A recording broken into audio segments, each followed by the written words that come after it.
Hey, one of the most healing questions for trauma survivors is why? Understanding why people do things.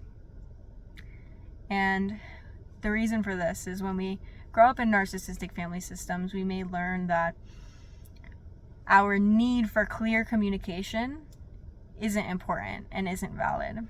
That our need for us to understand things and things to be explained to us isn't important. You may have experienced being told, because I said so. And the message that those types of phrases send is like, your need for clarity and communication doesn't matter. And the thing is, clarity, communication, understanding is a human need that helps the nervous system stay regulated. I've found in my experience with children that when you really deeply and clearly communicate to children, they stay calm and they listen. They're very obedient when you explain things to them clearly, because it signals safety. When someone has open communication, it means that they're able to show their intentions, where they're coming from.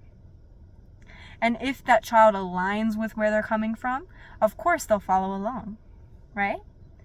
And the difference here with narcissistic parents is that we may have had parents that set rules that didn't make sense, that were very controlling. And so they can't or won't explain why they're setting these rules, why they're saying no, why they want you to do a certain thing, because if they were open about it, they'd have to admit to themselves what their true intentions are, and you would see that their intentions aren't very pure. We've been talking on this channel lately about how narcissists don't know what they do. They don't want to accept fully the actions they take and why they're doing them, so they don't explain things to you. And this can be very dysregulating, because safety, a safe energy, is something that comes from communication, right? When someone's open and honest and clear, it signals that this person doesn't have anything to hide. And when you can sense that someone is hiding something, and when they're trying to force you to do something that doesn't make sense to you, it can be very dysregulating, not only for children, but for adults. It can be very dysregulating to be forced to obey or comply with demands or rules that you don't understand. And sometimes the rule itself may be of pure intention, but a child or an adult just doesn't understand it, and that makes it dysregulating, right? More for children, that would be dysregulating. They just don't fully understand. But sometimes these rules and things can be malicious or irrational, and that's really dysregulating. So what you might find is that your ability to understand, go back and understand the things that you couldn't understand when you were a child, can be really healing. And we're going to make a little caveat here, because true understanding can only occur once the perception is cleared of illusions. Once you're able to see clearly.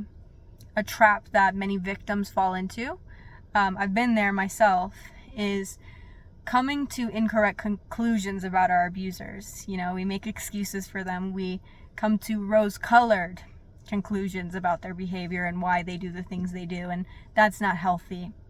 It's not, that is a kind of distorted version of understanding, because without clear perception, we are unable to truly understand.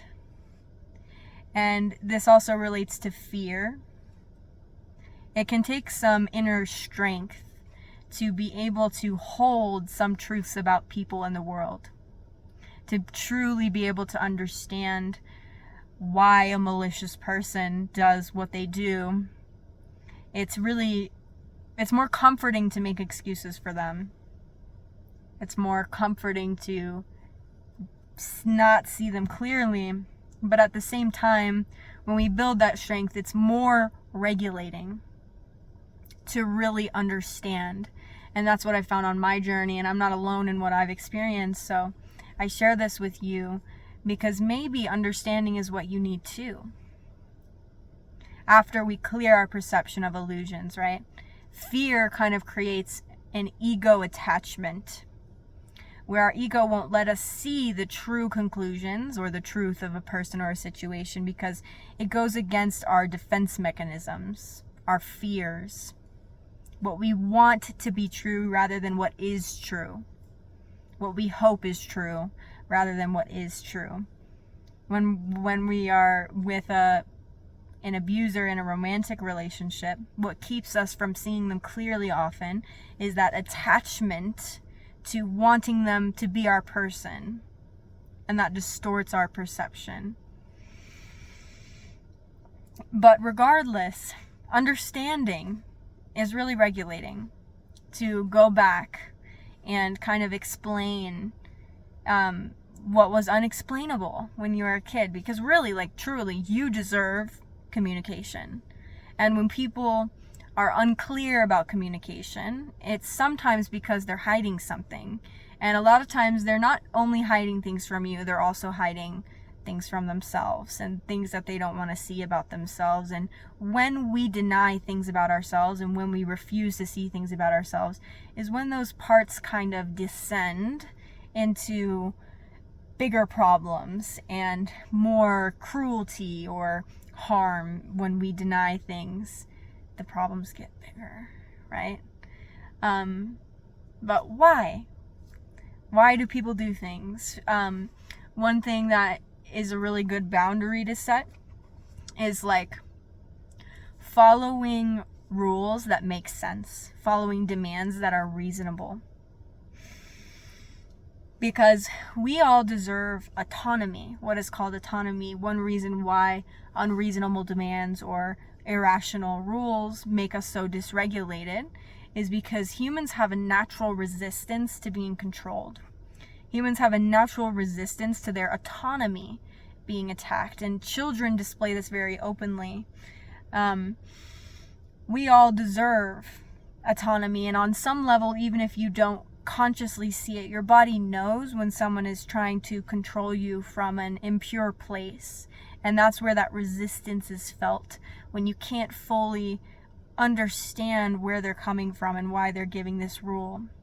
And part of protecting our self-respect, our personal power, and having self-worth is understanding that we deserve autonomy. We deserve to know why we're doing things. And why this occurs is sometimes people are having very different goals in life. Like narcissists, for example, in the workplace, they're very concerned with their ego and protecting their role and their position and making themselves look like a good manager. They're keeping up their appearance rather than being a truly good manager.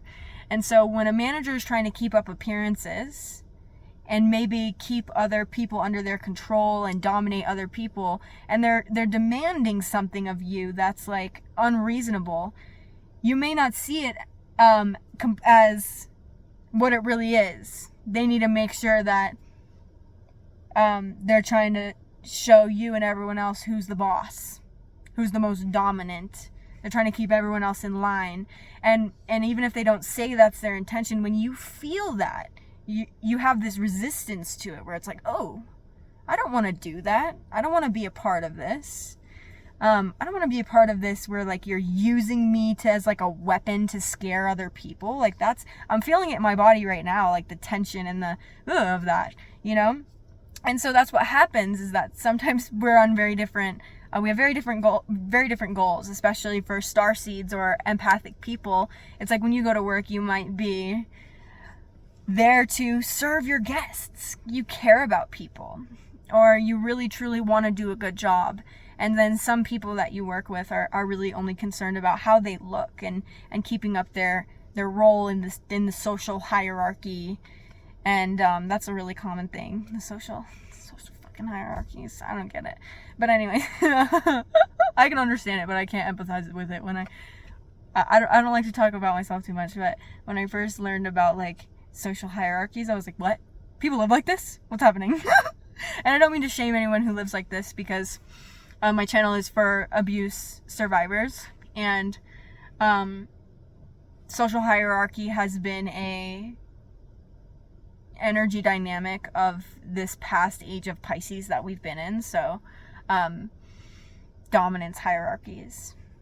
And so when we have very different goals, we might have this resistance to people giving us unreasonable demands. And it takes some strength to understand that, some people really don't care about others. And to awaken to that kind of truth takes that strength. But once you do, it's a skill, understanding that really helps you to protect yourself from narcissists and narcissistic abuse. That it goes hand in hand with your connection to the truth, right? When you really deeply understand what's happening in an abuse dynamic, it allows you to stay regulated. Like, oh, here's what's happening. Instead of getting lost and consumed in confusion and all these like deep emotions of like, it doesn't make any sense. Like, what is happening, or why, I've gone through that a lot too, and I've also experienced people who kind of tell me not to try and understand things, and maybe you have too, where they try and limit understanding or say it's like not worth it, you'll never be able to understand, and I really disagree. You have to move past fear to truly understand people and the darker truths. But past that fear is freedom.